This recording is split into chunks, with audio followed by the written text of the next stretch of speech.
আল্লাহর হাবিব বললেন, এরা আমার সাহাবীরা, আমার ফাতেমাকে খবর দাও, আমি ফাতেমার সঙ্গে কথা বলবো। ফাতেমাকে খবর দেওয়া হলো।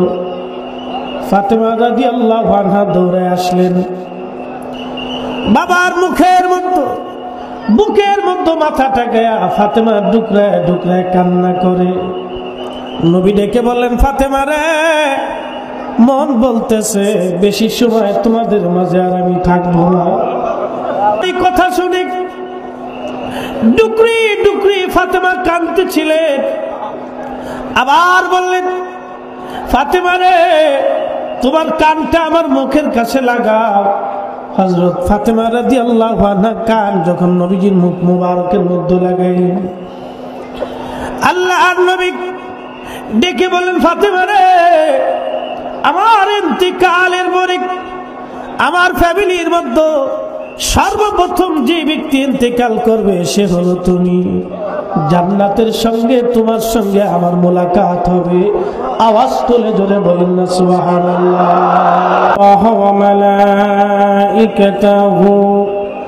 ইউসাল্লুনা আলান নবী ইয়া আইয়ুহাল্লাযীনা আমানু সাল্লু আলাইহি وسلموا تسليما اللهم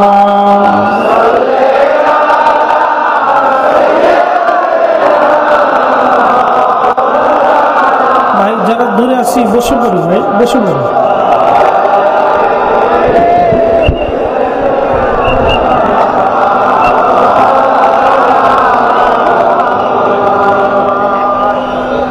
আপন আপন বলো না মন, কেউ তো তোমার আপন না।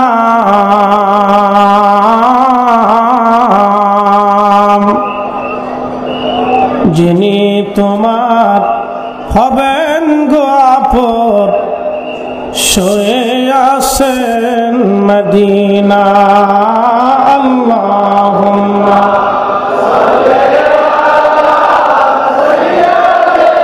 জবান খুলে যে যেখানে আছে, আজকে শরীফের শেষ দিন, ওয়ালা আলি সাইয়্যিদিনা।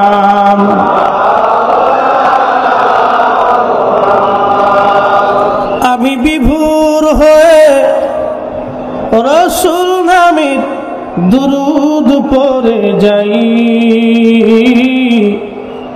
ওই নামের মাঝে কি যেন এক শান্তি খুঁজে পাই। আছে না নাই? কিন্তু যারা ইমানদার তাদের কাছে আছে, যাদের অন্তরে নবীর বিদ্বেষ আছে, নবীর শান যাদের পছন্দ হয় না, তারা রাসূলের দুরূদ মহব্বতে পড়তে চায় না। কথা বলেন ঠিক না বেঠিক? ওই নামই আমার গলার মালা, ওই নাম জপে মোর জুড়াই জ্বালাম। আমার সব ভুল হবে না পেলে ওই, আমার সব ভুল হবে না পেলে ওই চরণ তলে ঠাই। ওই নামের মাঝে কি যেন এক শান্তি খুঁজে পাই।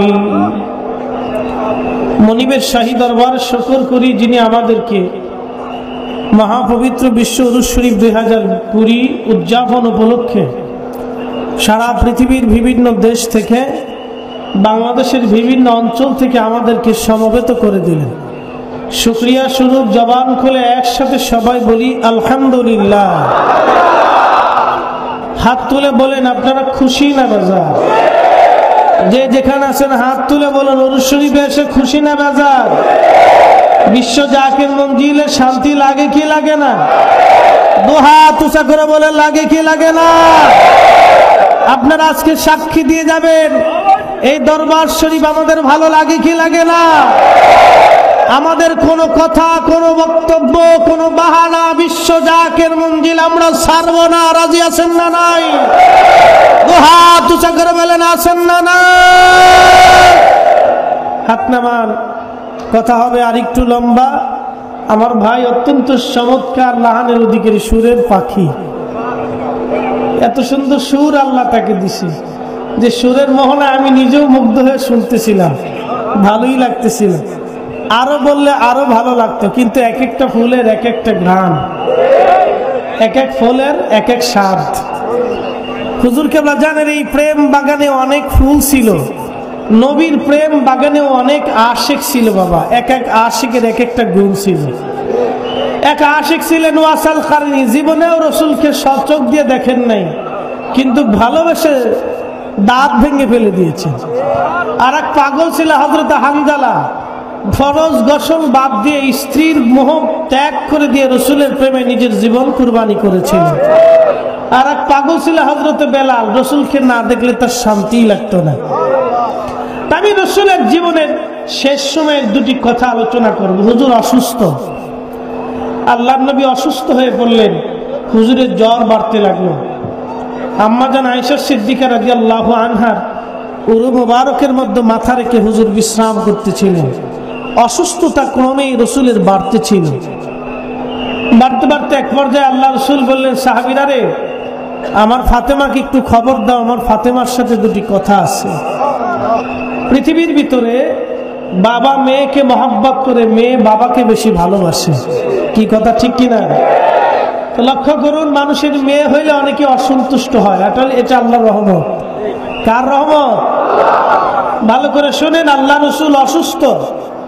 বর্তমান রওজা শরীফ 7 নম্বর গেট বাবু সালাম বরাবর তাকাইলেই মসজিদে আলী দেখা যায়। এই মসজিদে আলীটাই হলো হযরত ফাতেমা রাদিয়াল্লাহু আনহার পবিত্র হুজরা মোবারক। হুজরা শরীফ থেকে 3 থেকে 4 মিনিট সময় লাগে ফাতেমার গৃহে পৌঁছাইতে, আর ওখান থেকে রসুলের রওজা মোবারকে 2-3 মিনিট 4 মিনিট সময় লাগে ধীরে আসলে।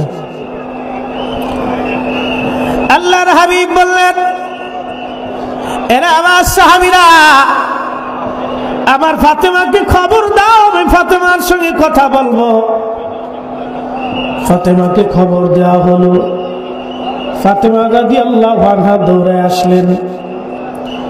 বাবার বুকের মধ্যে মাথাটা গায়া ফাতেমা ডুকরায় ডুকরায় কান্না করে। নবী ডেকে বললেন, ফাতেমা রে, মন বলতেছে বেশি সময় তোমাদের মাঝে আর আমি থাকবো না। বাবার এই কথা শুনে ডুকরি ডুকরি ফাতেমা কাঁদতেছিলেন। আবার বললেন, ফাতেমা রে, তোমার কানটা আমার মুখের কাছে লাগাও। হযরত ফাতেমা রাদিয়াল্লাহু আনহা কান যখন নবীজির মুখ মুবারকের মধ্যে লাগাইলেন, আল্লাহর নবী ডেকে বলেন, ফাতেমা রে, আমার ইন্তিকালের পরে আমার ফ্যামিলির মধ্যে সর্বপ্রথম যে ব্যক্তি ইন্তেকাল করবে সে হলো তুমি। জান্নাতের সঙ্গে তোমার সঙ্গে আমার মোলাকাত হবে। আওয়াজ তুলে জোরে বলেন না সুবহানাল্লাহ। আজকে যারা বলে রাসূলের মেকাত জানে না, নবীর ইলম নাই, ওরা দ্বীনের মুনাফিক। কথা বলেন ঠিক না বেঠে? ওরা আমাদেরকে বলে আমরা বেদাতি, আমরা ভণ্ড। আসলেই না, আমরা অরিজিনাল সুন্নি। আমরা সুন্নি। জোরে বলেন আমরা কি? হাত উঁচা করে বলেন আমরা কি? আমরা কি? আমরা কি? সুন্নি ব্যতীত দুনিয়াতে যা আছে সব বেদাতি। প্রিয় বন্ধুগণ, হযরত ফাতেমা রাদিয়াল্লাহু আনহা ডুকরিয়ে ডুকরিয়ে কান্না করতেছিলেন। যখন রাসূল এই কথা বললেন, সঙ্গে সঙ্গে তিনি মুস্কি মুস্কি হাসতেছিলেন। আম্মা জান আয়েশা ডেকে বলে, ফাতেমা, বিষয় বুঝলাম না, একবার কাঁদো আবার হাসো। বলে, গো মা জননী, প্রথমে আমার রাসূল আমার বাবা বললেন দুনিয়াতে থাকবেন না, বাবার বিরহ বেদনায় আমি কাঁদতেছিলাম।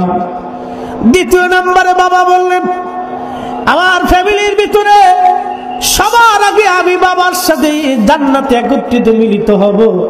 সেই খুশির সংবাদে আমি ফাতেমা হাসতেছিলাম।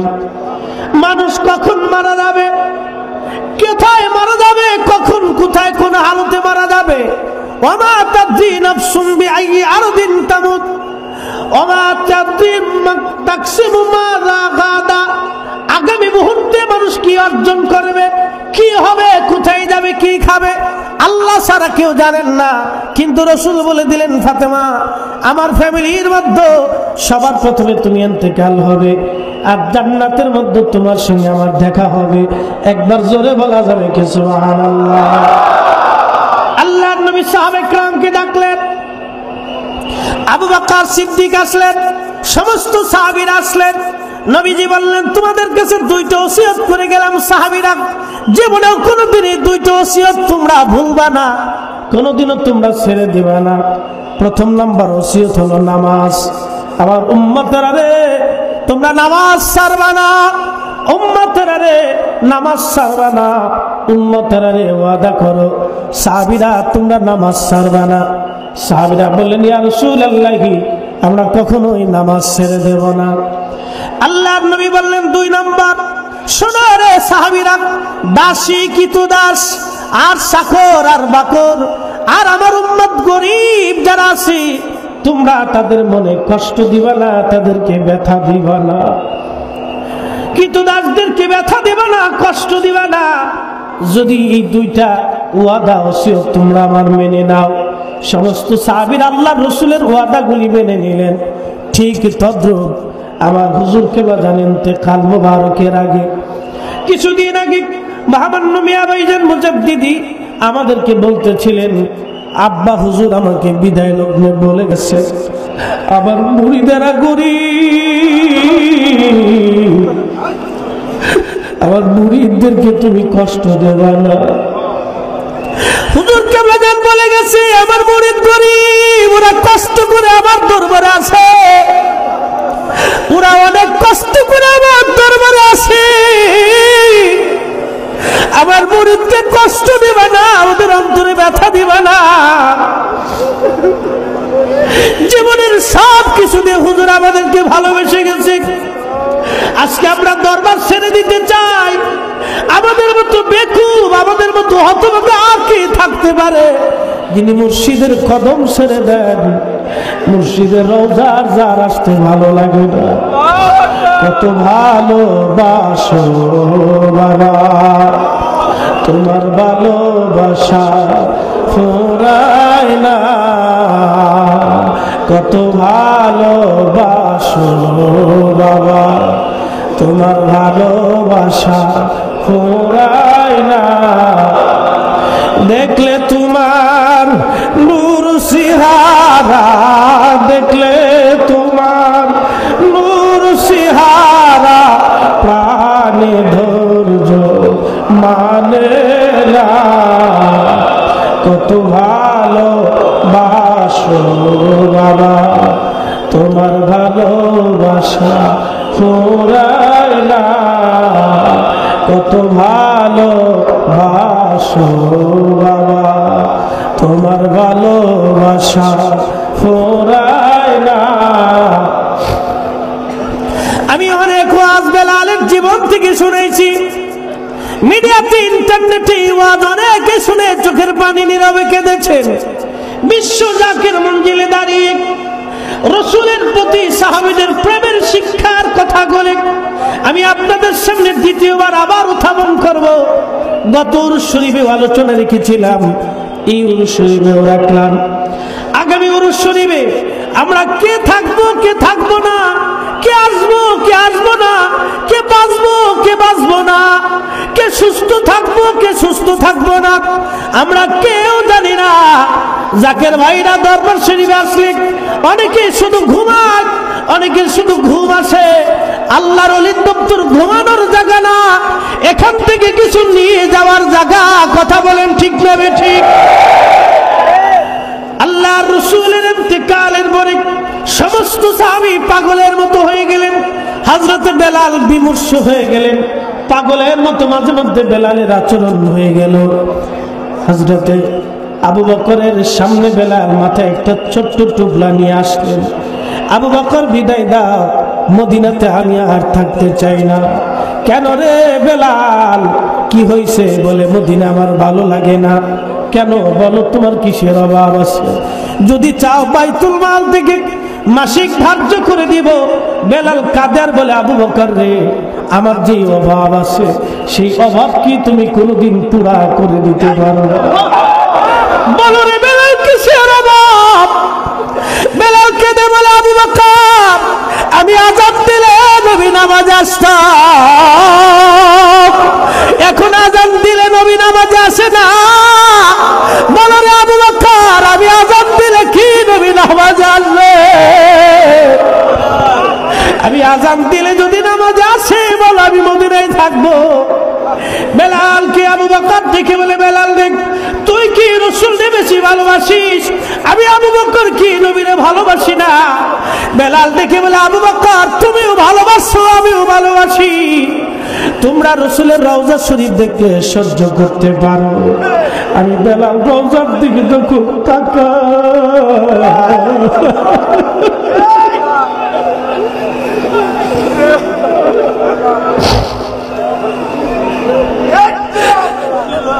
রওজা শরীফের দিকে যখন তাকাই,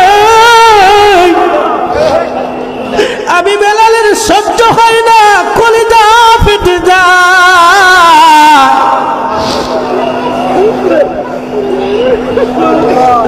অনেক জাকের ভাইরা বহু দূর থেকে আসে, অনেক গরিব, পয়সা থাকে না, ধার দিনা করে বিশ্ব জাকের মঞ্জিল আছে, শুধু উদ্দেশ্য আপন মুর্শিদের বারগাহে কদম মুবারক একটু হাজিরা দিবে।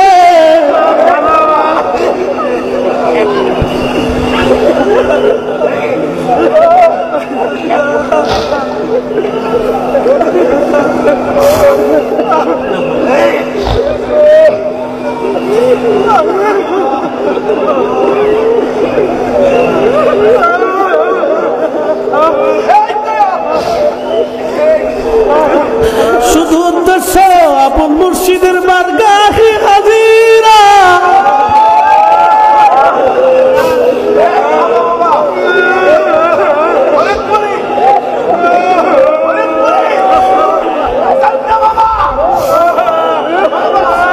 আমার ফুল বাগিচার বুলবুলিটি কোথায় লুকাইছে, না বলিয়া নূরের পাখি, না বলিয়া নূরের পাখি কোথায় লুকাইছে?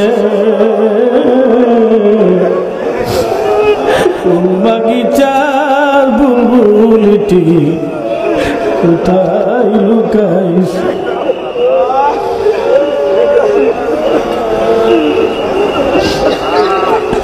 আপন মুর্শিদের স্মৃতি গুলি মনে করে রওজার পাশে বসে বসে টুকরে টুকরে জাকির বাইরে কান্দে। এই প্রেম যার কলিজায় আছে, পৃথিবীর কোন শক্তি, এই প্রেম যার কলিজায় আছে, পৃথিবীর কোন শক্তি তাকে বাধা দিয়ে বিশ্ব জাকির মঞ্জিল থেকে দূরে সরায় দিতে পারবে না, পারবে না, পারবে না, পারবে না, পারবে না, পারবে না, পারবে না, পারবে না।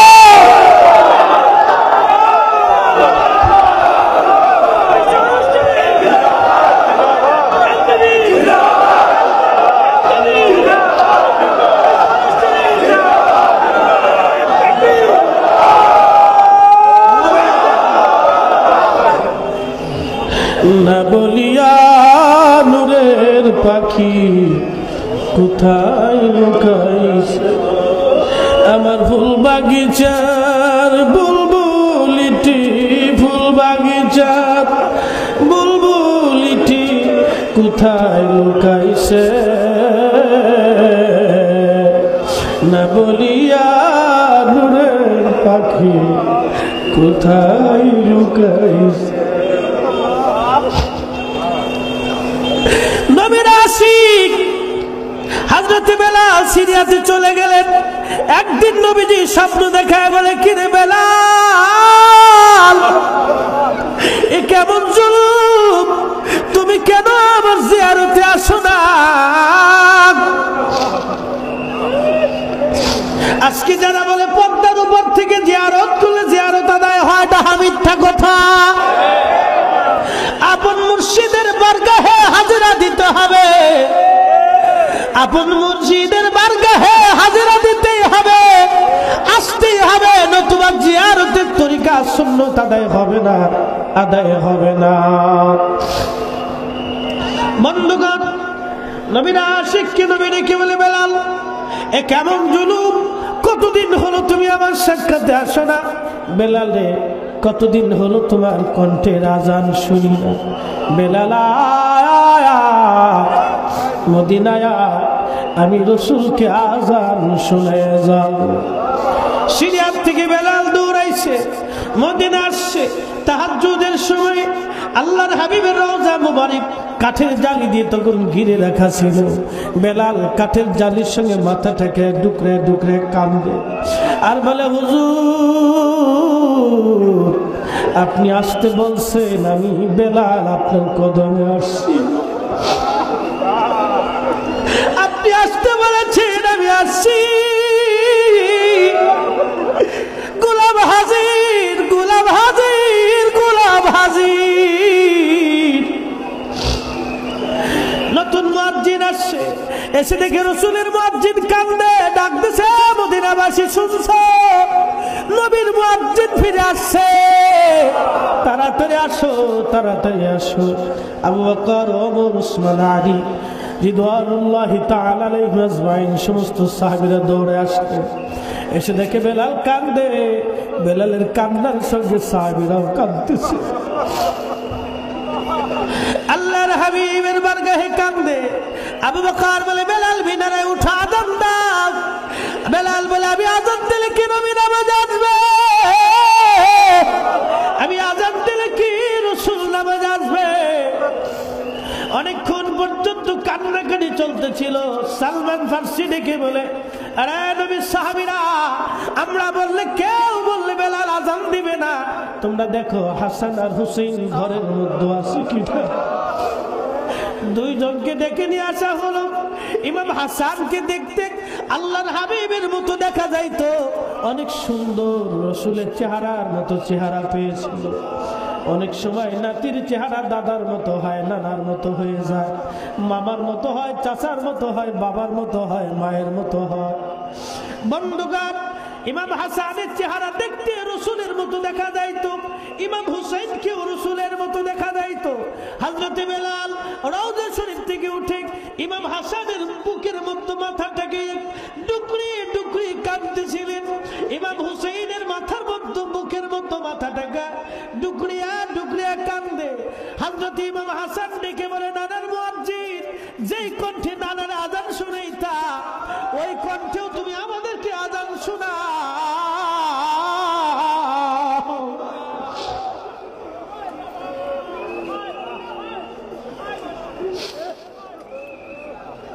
ওই কণ্ঠে আমাদেরকে আযান শোনাও। নবীর মুয়াজ্জিন দৌড়ে আযান দিলেন, আল্লাহু আকবার, আল্লাহু আকবার, আল্লাহু আকবার, আল্লাহু আকবার। মদিনার ঘর থেকে বৃদ্ধরাও বের হয়ে দৌড় মারছে, নবী বুঝি ফিরে আসছে। আবার দৌড়াইতেছে মহিলারা, সাধু আল্লাহ ইলাহা ইল্লাল্লাহ। মদিনার সব মানুষগুলি ঘর থেকে বের হয়ে দৌড়ায়। ওরে কান্নার রোল পড়ে গেছে, নবী বুঝি ফিরে আসছে, রসুল বুঝি ফিরে আসছে। সাহাবীরা কান্নার রোল পড়ে গেল। বেলাল যখন আযান দিচ্ছে, আশহাদু আন্না মুহাম্মাদার রাসূলুল্লাহ, মদিনার মাটিগুলি থরথর থরথর করে কেঁপে উঠছে। নবীর মুয়াজ্জিন বেলাল অজ্ঞান হয়ে জমিনের মধ্যে পড়ে গেলেন। যখন হুঁশ ফিরে আসার পরে হযরতে বেলাল রাদিয়াল্লাহু আনহু নবীজি রওজা মুবারকের পাশে যায়, কান্দের বলে, হুজুর আমি আযান দিছি, আপনি নবী নামাজে আসেন। আমি জানি প্রেমে পাগল সে তো